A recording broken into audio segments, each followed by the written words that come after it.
गया खरी हो हमर यार मनावा तो एक बेर बात कर लगे।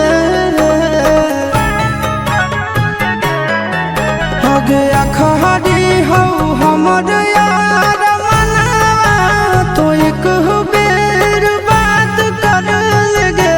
हो गे सोना यारवा हो भरती पटनवा में आके मुलाकात कर लेगे। आगे सुना यारवा हो भरती पटनवा में आके मुलाकात कर लेगे।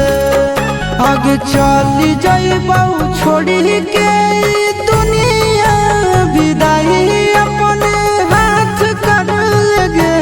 आगे सुना यारवा हो भरती पटनवा में आके मुलाकात कर लेगे।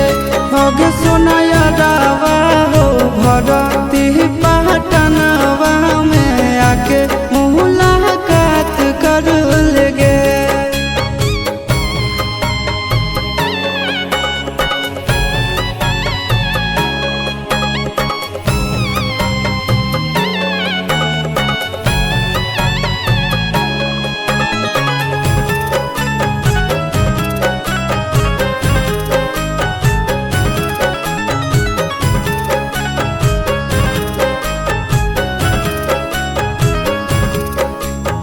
मरे घर पनिया पिलाई दी है जान गे।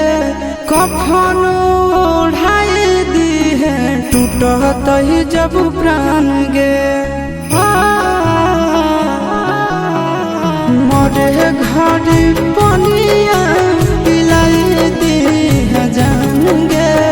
कफन ओढ़ाई दी है टूटत ही जब प्राण गे। गे हमारा से तोरा जाती प्यार होता भेंट साक्षात कर लगे।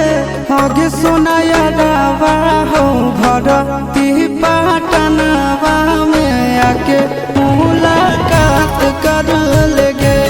आगे सोना